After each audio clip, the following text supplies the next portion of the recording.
everyone. So if you can hear me, tell me you can hear me, and then let me know, where are you from? Are you an existing health coach? Are you just interested in this topic for yourself?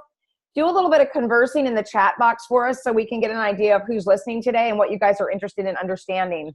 Before I introduce Andrea, I want to show some people who have never heard of thermography before.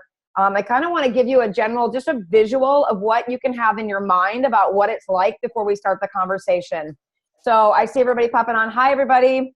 Yeah, and again, just start talking to us and tell us where you are and, why you're here. Why are you interested? Thank you, Sherry. Thank you so much. Why are you interested in thermography? Do you know how valuable it can be? Have you ever heard of it before? And so on. Okay, so I'm going to share my screen real quick. And I'm just going to drag some pictures over here. Sherry, since you're the person in my window I can see, why don't you tell me when you're able to see my screen? And I'll follow your lead here. So let me check it real quick. All right, can you see me okay? Can you guys see my screen? All right, awesome. Thank you so much. Okay, so this is actually a thermography image of my visit with Andrea a couple of months ago when I went, and I went to thermography instead of doing a mammogram. And then I realized, after I actually did some research and learned about her and what she offers, I realized that, you know what, thermography isn't just for breasts. And that's why I'm showing you these pictures of, this is my back and my abdomen. Not as personal, I mean, a little personal, more personal than I get, but not as personal as the breast images, which I'm not going to share with you.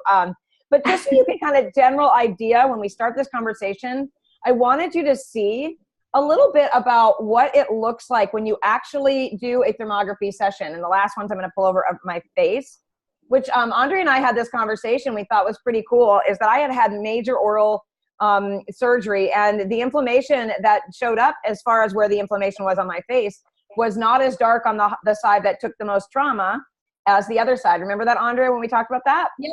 Yep. Yeah, so there's the pictures, you guys. I just wanted to put a visual that these are a couple of images of me having the thermography done. And then so when we start talking about balancing and things like that, you guys are going to have a good understanding. So let's properly introduce Andrea. Andrea Shoemaker is the founder of Nashville's premier thermography imaging clinic, Proactive Wellness and Imaging Center, located in Brentwood, Tennessee. She is passionate about nutrition, disease prevention, and wellness education. As a child, Andrea suffered with various health conditions, including digestive issues, headaches, and allergies. And as she got older, she started taking charge of her own health through diet and various lifestyle changes. I know this sounds familiar to some of you guys.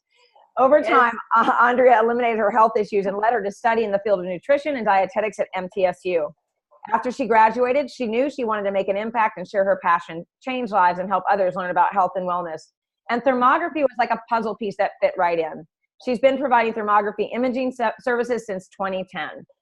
Welcome, Andrea, and thank you so much for joining us today. I'm so pleased to have you here, and want you to just start right out by telling us, what is thermography? Well, Carmen, thank you so much for having me, and hello, everyone. I am so honored to be part of this event, so thank you again for having me. So I get this question asked all the time. What the heck is thermography? Thermal, what? So let's first look at the word thermography. So thermal means heat, and graphy means mapping. So literally that means heat-seeking technology. It's been used since the 1950s. It's been used in many fields, including the military, the weather forecasting, the NASA, and since 1982, it's been cleared by the FDA as an imaging tool for the breast. So how does it work? Well, it uses a sophisticated scanner that takes images of your body. It does it non-invasively, and there's absolutely no contact with your body, as you know, Carmen. There's no radiation, and therefore it's very safe. Okay, so let's talk about a little bit about let's go through the process of what someone can expect, because many times when we're talking about any kind of imaging or scanning, people get very nervous. And even looking it up online, and you see all those colors and what I just shared with everyone, can make some people that aren't even in our field as coaches and the wellness world a little bit nervous, because it does look a little bit intimidating that the body can show all of those different colors, right? Yes. Yes. So thermography can detect a wide range of abnormalities and conditions And really it can warn us in advance, year advance, of a potential problem, so then we can take the necessary steps to take care of ourselves. Thermography can help define a previously diagnosed condition or injury. It can monitor healing progress, and it can also identify an abnormal area for further diagnostic testing. So it doesn't necessarily diagnose a disease, a specific disease or cancer. However, it can show those physiological abnormalities that would kind of warn us of a potential problem. Okay. So for me, I was brand new to actually having this done. I had a local clinic over here that used to do it years ago, and I have kind of dipped my toe into learning a little bit about it, but really never took the leap. I've been doing mammograms, since I was 35 years old to get my baseline. And I found Andrea, and I loved just the way that she communicated all of the information and the way that the testimony, it was just a place that I felt like this is where I'm supposed to go. So when I got there, I have to say, she said that, the worst part about it is literally you have to let your body acclimate to the temperature of the room before the procedure starts. And you're right. Standing there with only my underwear on was a little chilly for a few minutes. But can you let's talk about that step first. Let's say, yes. Tell us why that's necessary and what that does for the imaging, how it makes it more accurate. Yes. So if we were to take an image of your body when you walk right in, we would actually get false positives because your glasses, your hair, your jewelry, your clothing, all those articles create a lot of heat, and that would give us false positives.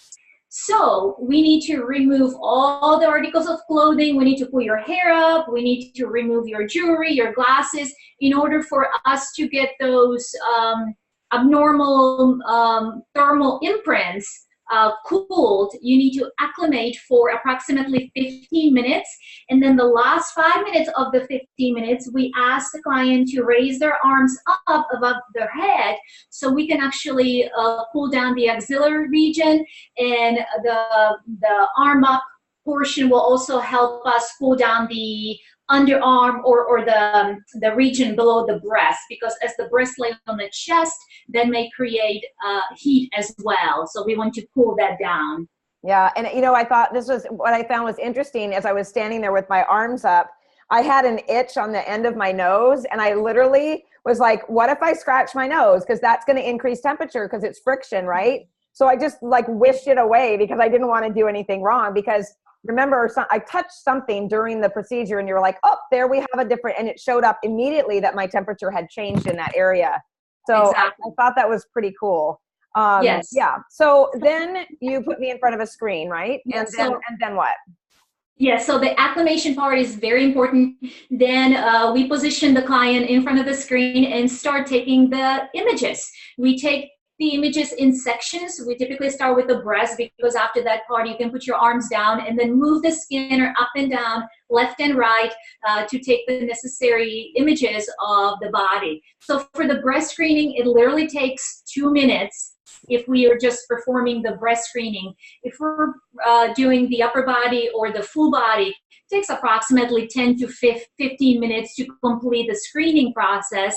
After that, the client can put their clothes on, and we're actually going to review the pictures. As you remember, I pull up the pictures on the screen, and that really helps you to understand what you're looking at, because as you can see, you see different colors, and so I want you to understand what those colors mean, because when you receive the report, I want you to understand what the doctor is talking about.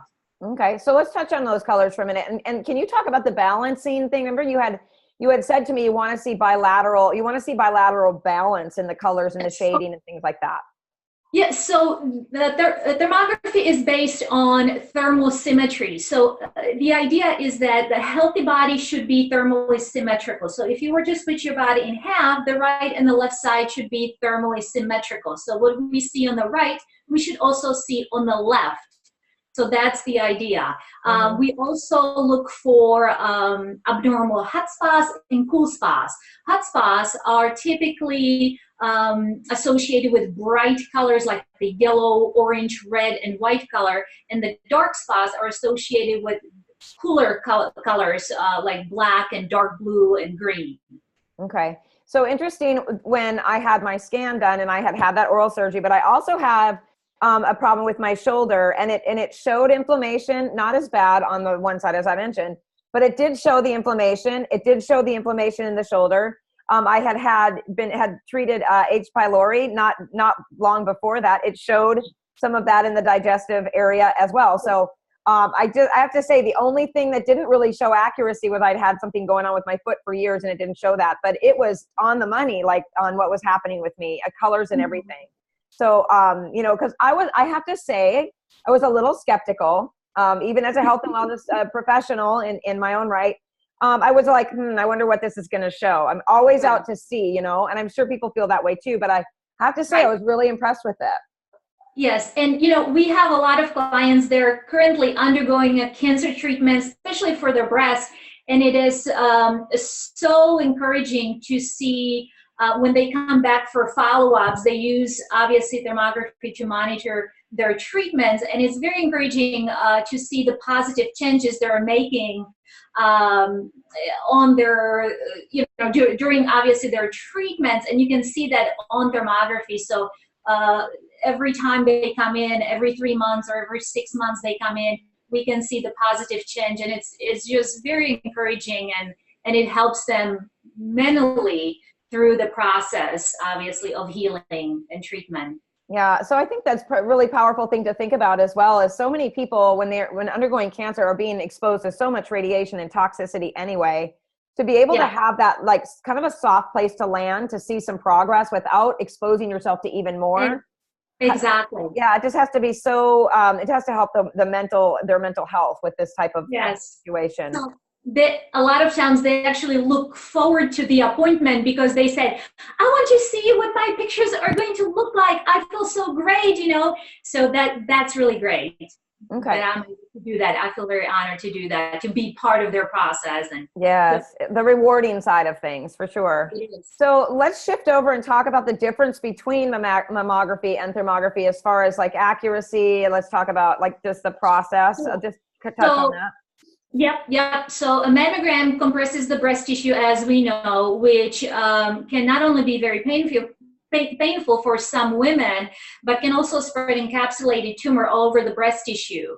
In addition, obviously, you're receiving a dose of radiation. A mammogram only detects structural abnormalities, lumps, or some sort of density. Notice I'm not saying cancer, because a mammogram does not detect cancer. It does not detect cancer. It only detects structural abnormalities, because a lot of women go in for a screening and say, well, I'm going in for a mammogram to see if I have cancer. Nope. They will not tell you if you have cancer or not. They will only tell you whether there is a lump or not. But if I already have a lump, why would I have my breast smushed for you to tell me I have a lump, right? So just keep in mind, every time you go in for a mammogram, you're increasing your risk for cancer because of the dose of radiation. Yes, it is a small dose, but it is the accumulative effect. The radiation doesn't leave our body, it stays in our body. So I compare it to a eating piece of cake every single day. Well, it's just a small piece of cake. But if I was to eat a small piece of cake every day, well, in about a year or two, I would probably be 20 pounds heavier, right? So, and now let's look at thermography. Thermography does not smush your breasts. There is no compression involved, and there is no radiation involved. It is absolutely safe. As I mentioned previously, the scanner takes images of your body. And we look for thermal asymmetries. We look for neovascularity in particular, which is a new blood vessel formation associated with evolving pathology. And also, in addition to the breast tissue, we also look at the lymph, which a mammogram omits. So as we mentioned previously, we have our arms up and we look at the whole chest, the breast, and the underarm region, which that is where the majority of breast cancers can actually initiate and migrate down into the breast tissue. So again, a mammogram omits that region. They only look at the breast tissue. Okay. So when you said that a minute ago, let's back up for a second about the vascular. I'm taking notes here because it helps me to stay focused on our conversation direction. But vascularity, you said looking for new vascularity. Is that an indication that something's growing that shouldn't be? Because you said we're looking for new vascularity, right? Exactly. So when a client comes in for initial screening, yes, we get a lot of information from the initial scan. However, the only way of knowing there is a change and there is evolving pathology is to compare the images side by side. That is typically done in 3 months for a baseline scan, and then annually thereafter. So more screenings you have, more follow-ups you have, better idea you can get as far as is there a change or not, because that's what we look for. We like to see either stability and or an improvement at your follow-ups, right? As far as the neovascularity, the new blood vessel formation, we know that a tumor creates new blood vessels. It looks like tree branches, right? That feeds, that deliver blood and nutrients to the tumor. So that's the neovascularity part.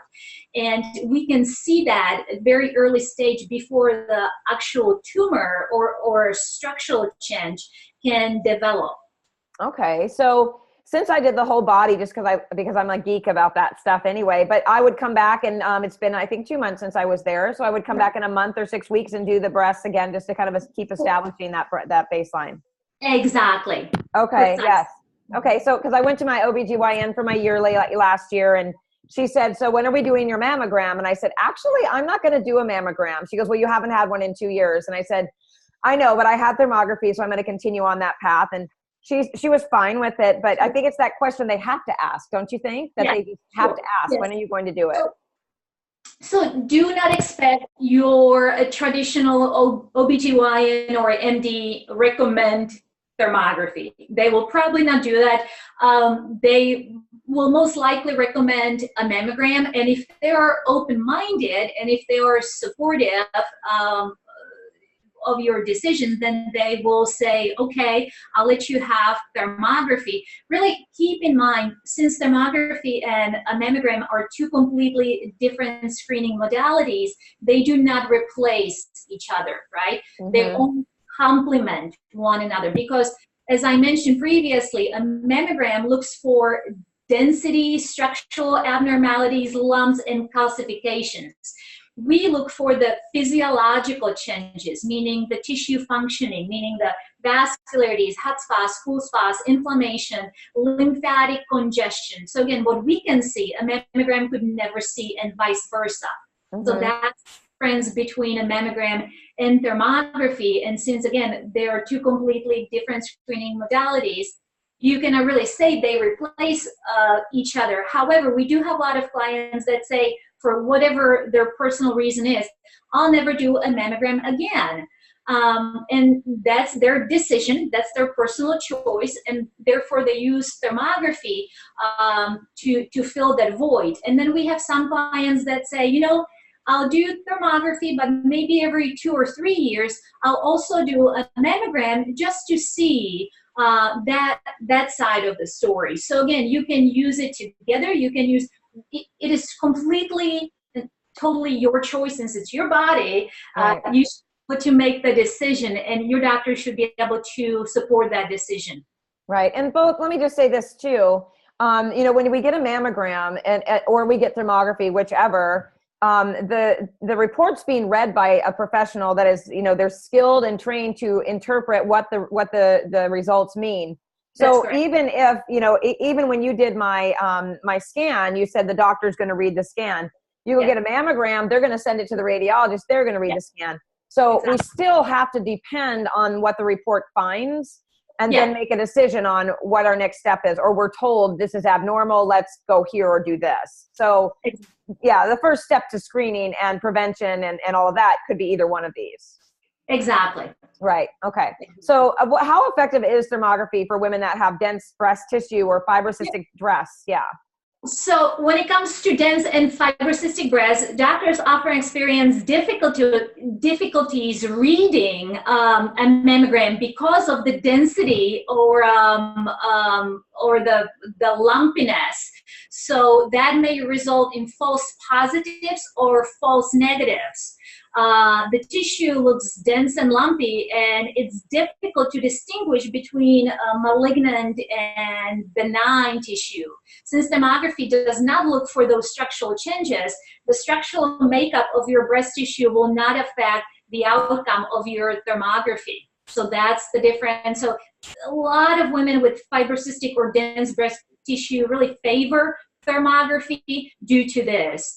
And then as far as young women can start as early as their 20s or 30s and get their baseline done, and then monitor annually, because obviously sooner you start, the better. Yeah, the more I mean, the baseline doesn't have to be like they say your first mammogram should be after you turn 35 or 40 or whatever, and your first colonoscopy should be after this time, but thermography doesn't have a beginning. It can be any time. Exactly. Actually, the latest recommendations are 45 for a mammogram, but my question is, so only women at starting age of 45 develop breast cancer, right? So how would you know? I mean, yeah. so I'm a preventative girl. I want to do everything I can on the preventative side, and then then I feel more prepared, and I feel better about skipping the mammogram again this year, because it's only been 2 years. And then also, like, the studies that are coming out, I feel like there's so much conflict. And you guys, any questions you've got, please put them in the Q&A and let us know what your questions might be about this, and share your own experience if you've had thermography. But I feel like there's so much more confusion coming out all the time about whether or not mammograms are even worth doing.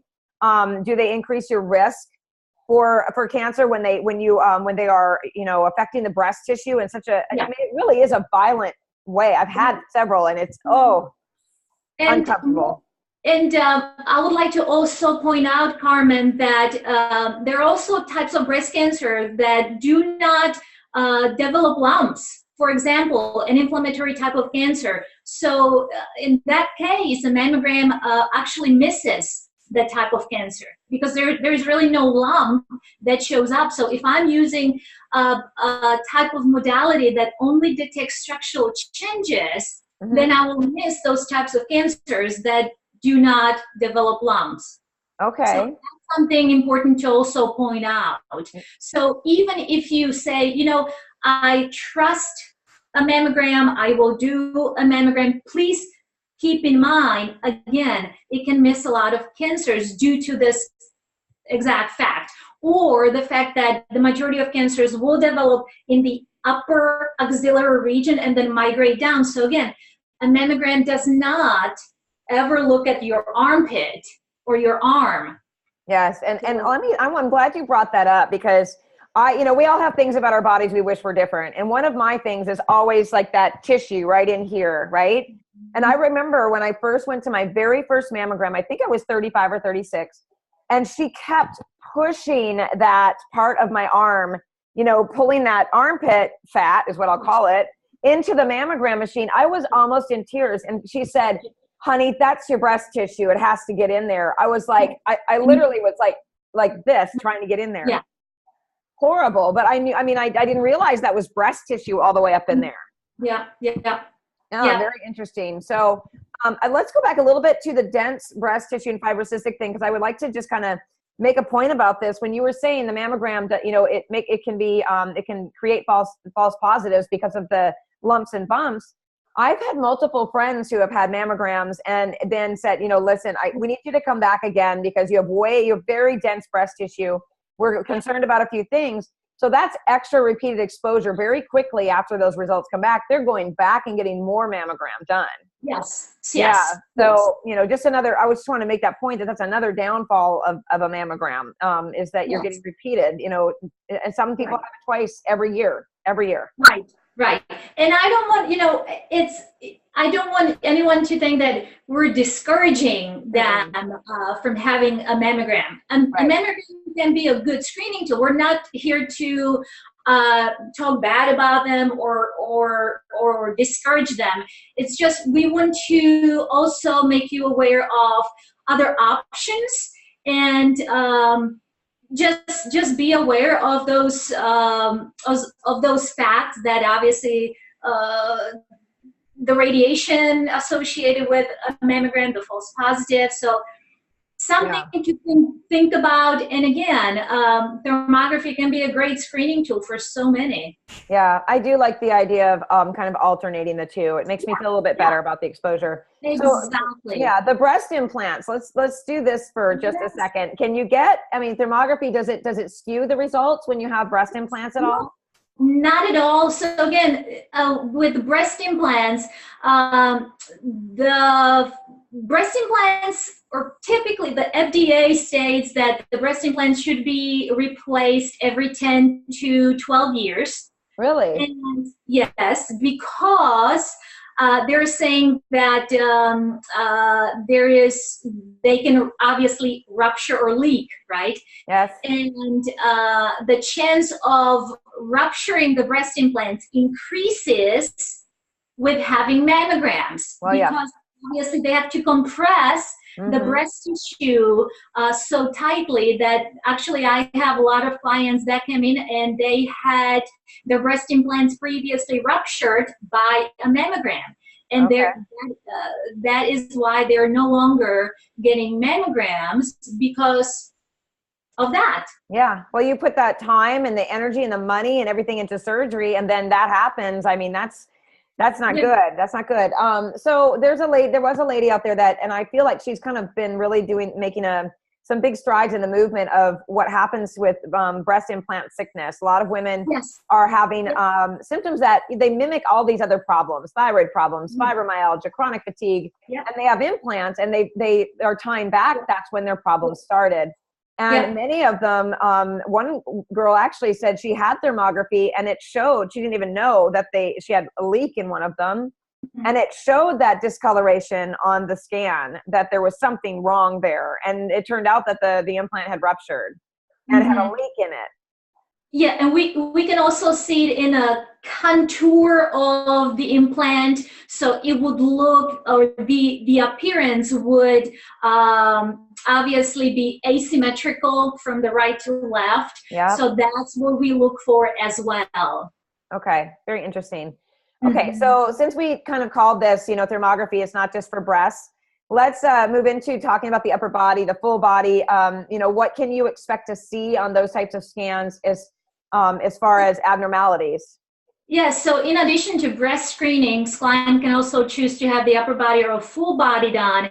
The regions that we evaluate include the sinuses, the dental region, TMJ, the carotids, to detect risk for stroke, thyroid function, as far as the abdomen, digestive organs, so that would include the stomach, the liver, the pancreas, the large intestine and the small intestines, the muscles of the back, as well as the upper and lower extremities. So we're looking for inflammation. We can define a previously diagnosed injuries. We can monitor the healing process. Obviously, we can take pictures before and after surgery to see how we're doing. And of course, the effectiveness of a treatment and abnormal areas to further diagnose a condition. I can just use one example I had this past week. I had a client who came in for her follow-up scan. She had her full body done last year, and we detected inflammation in her lower jaw. She followed up with her dentist, and he didn't find anything, but she insisted. She said, look, on thermography, clearly there is a major inflammation in my lower jaw. And after her x-ray, the dentist found deep decay in her jaw, and it was hiding. It was so deep that they couldn't see the first time. So if really left untreated, that could cause further damage, and not only to her jaw, but really to her whole body. Yes, systemically. I mean, a disease starting in the mouth just goes throughout the entire system. Exactly. Yeah. Or another client I had has issues in her back, and she's currently using chiropractic treatment, and she comes back every 3 months, and again we can see how her back is improving. The inflammation is going down. You can literally visualize her pain, and you can see the difference between the skin. So that's really helpful as well. Yeah. Okay, we got a couple questions coming in here. So any age for thermography, really? Is it safe for any age? Yep, any age, any age. We had client, the youngest client we have is 17-year-old, and the oldest one is 92. Oh, okay. Very good. Very good. So it's safe for anyone. So what is the average cost for thermography? Just kind of a general idea for us to have an idea of what we're looking at. Well, the breast is 200 and the full body is 370 with the extremities. Yeah. See, I just think that's so reasonable. I mean, compared to so many things that you're paying for these days. It's totally reasonable. Exactly. Because, I have clients that do not have insurance because, as you know, a mammogram is typically covered by insurance. However, there's a lot of women that do not have insurance, and they said a mammogram costs them $300, $400, even $500 in some places. So to have thermography, which is 200. Yeah. And then if something shows up, you can just follow up that way. You can do the necessary steps. Yes. Okay. So Kim is asking, so the picture is getting sent where? For review, your doctor, a certain company? So where do ours go? Yes. So each clinic works with a physician. We have an MD. Her name is Dr. Pamela Atkins. She's an internist in Houston, Texas. So after a client leaves, the images as well as their intake forms are sent off electronically to her, and it takes about 7 to 10 days for her to evaluate, and then she writes the detailed report. Yeah, it was very detailed. I was happy with a couple pages of everything, and not anything scary. It wasn't like nothing came back like, oh, this is very concerned. None of that, so I love the way that the information was delivered too. Right. If there was a region of a major concern, I've seen this in a report previously, she would say immediate follow-up with her physician is strongly recommended. Do you see the difference between, oh, you're fine, just come back for a 3-month follow-up, or instead of saying, immediate follow-up with her physician is strongly recommended? Right. Yeah. That way you're not diagnosing, because you can't. It's keeping you all safe in your zone as well. Telling people that, we're concerned about this, but it's up to you to take those necessary steps, which I feel is very empowering to us as the patient / client coming in. You're giving us these tools to take charge of our health. And I think that's powerful. Yeah. Okay. So Leslie's saying, I had a breast biopsy that has caused scarring in a hard spot in my breast, which seems to have caused viewing problems with mammography. I end up having follow-up ultrasounds. Would thermography have some benefits in my case? Okay. You're talking about scar tissue. Is that correct? So scar tissue would just show up as a dark, cold region. There is no heat. So the scar tissue, in my opinion, would not affect the results of thermography. Okay. It's just like the scar tissue would be just like either muscle, fat, or density. It's just like any other density. So it's just dark, cold tissue. Right. And remember what Andrea told us at the very beginning, was talking about the color, and the color gives really good indication on inflammation and what's abnormal and normal. So what she's talking about, that dark part, is a normal part of your physiology that your body has created. It is not something with all the vascularity and growth that tumors and things like that could have. So I think that would be very beneficial for her. She could get it done, and then going back for that follow-up, so that spot stayed the same. It's exactly what it's, Exactly, because stability, again, is what we look for. So if that remains the same, color and the intensity, that is just most likely you're a part of your own unique physiology. That is just how your body looks like. So if it looks the same every time you come in, perfect. Yes. And that gives you such peace of mind too. You can stop worrying about it, stop getting all the ultrasounds if you choose to do so, and just feel better about the process of understanding what it's supposed to look like. Yeah, great.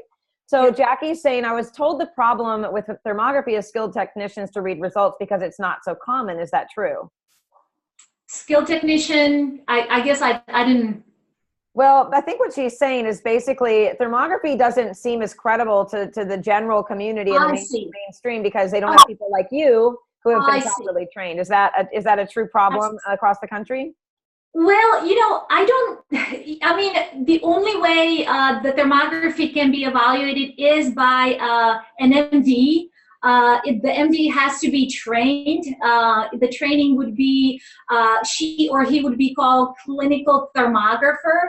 So, I mean, if they have a properly trained MD, and if they calibrate their equipment, if they don't travel place to place, then I don't see a problem in evaluation or effectiveness. Okay. Yeah. So I think there it is. I believe I read about this too when I was researching where to go to get mine done. And I do remember reading something about, I cannot remember where it was. I don't think it was your site. Maybe it was, but something about what to avoid when looking into thermography. And one of them was the mobile clinic, the mobile people that come.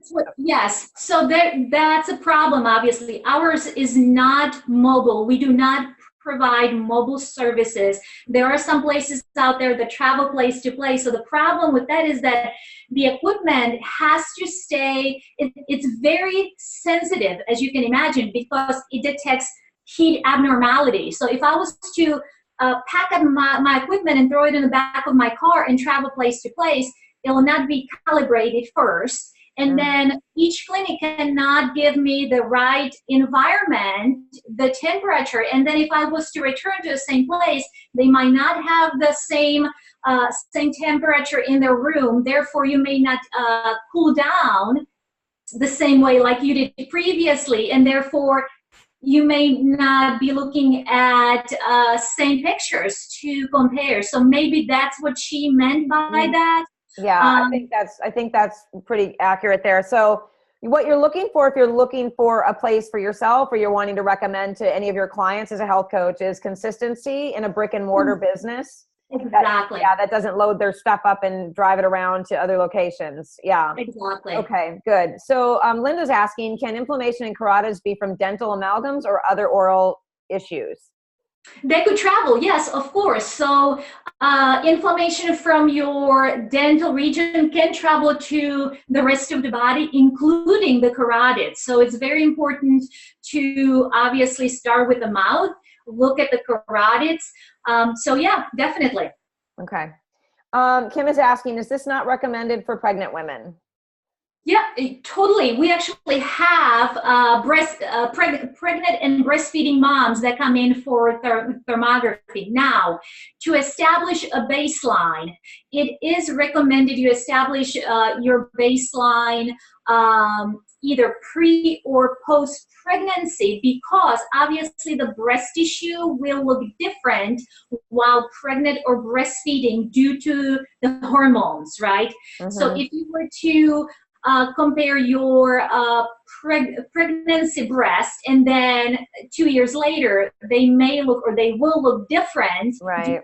The hormones, but you can absolutely do it, because if a mom who is breastfeeding or who is pregnant detects a lump, obviously a mammogram is not recommended.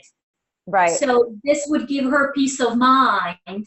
Yeah. Kind of see what's going on. Okay. Yep. So yeah, go ahead. There's no radiation, obviously. There's no harm done to your body. So yeah, you can do it. Child can do it. Pregnant mom can do it. Breastfeeding mom can do it. Yep. Yeah. Okay.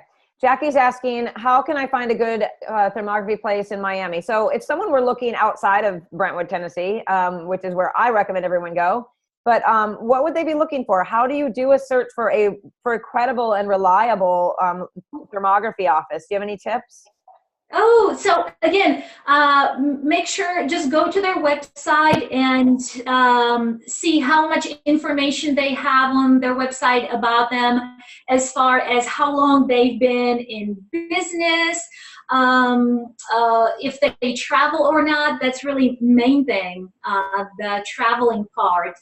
Um, and then ask them questions. Who reads their report, or who evaluates their thermography, and if they can really talk to you, because as you know, I mean, you can call me anytime, you can ask me questions. What I heard from my previous client who relocated to this region, they said, you know, when we had thermography done previously, we couldn't reach that person. We would call and we couldn't ask anyone questions, and we didn't know, like, we had questions about the report and we didn't know who to ask. So just make sure, hey, if I had a question, can I call you? Who can I call? Who can I talk to? So Yeah. that's important as well. Yeah. And I think that's important with anything we're doing, you guys, when it comes to our health, is that we are, we're able to have an actual human being talk to us. This is our health we're talking about. We're investing ourselves and our money. Yeah. Exactly, because you want someone to help you, guide you through the process as well. And also what we do is give our clients resources. So if you have a question, hey, where can I go to get this done, or where can I go? So really part of this whole process is resources, and kind of guide them. This is what you can do, and here's a place you can go, and things like that. So it's an ongoing process, really. It doesn't stop with the appointment. Right. Really, it's an ongoing process, and our clients, can, or know that they can call me or email me anytime, and I'll definitely follow up with them. Yeah. So for example, if someone shows up and they've got a lot of inflammation in their thyroid, and that is a concern, and the doctor says, I strongly recommend a follow-up, and they called you nervous about it, you would then say, it would be in your benefit to see an endocrinologist for this problem. Let me refer you out to wherever. So they have peace of mind, so that someone can tell them where to go. Exactly. Yeah. Yeah. Gosh, I think that's so important. I mean, just even as a health coach, that one of the things that I teach my students and the people that I teach is that we're really that touchstone for people, because when they do have chronic problems, or they're diagnosed with something from their doctor, they're looking for some stability, some support, somebody to calm them down and bring the stress level down. So that to me is very important. I emailed you about results. I thought it was like day 9, it was day 7. And you were like, it takes this amount of days, but you were right back with me. And I love that, because I am a person that follows through with everything I do with my health. So I did appreciate that. Yeah. Yeah. Okay. So Linda's asking, I go to a clinic to do thermography at their main location. However, they do travel to other locations. Is this still a problem?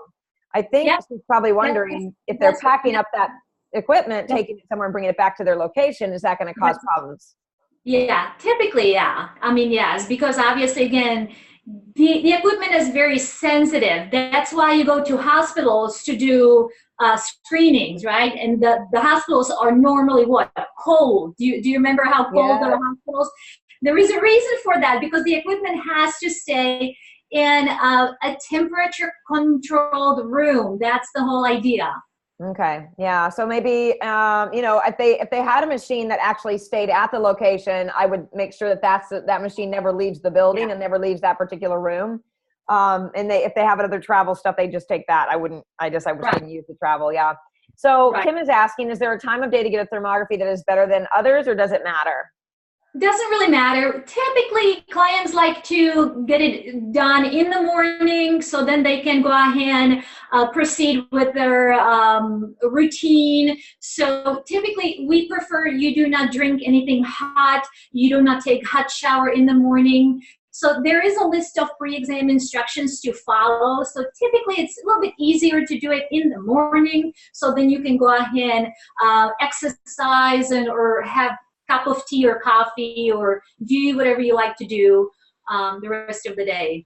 Yeah, I wasn't really excited about not wearing makeup, because my appointment was like in the middle of the afternoon, and I was in Nashville for all kinds of other appointments. Not that I'm the super vain girl, but you like to cover up, look decent. And then all I could think about was getting a coffee. Like right before I came in, I was like, oh, I really want a coffee, because there's a place in Nashville I like to go.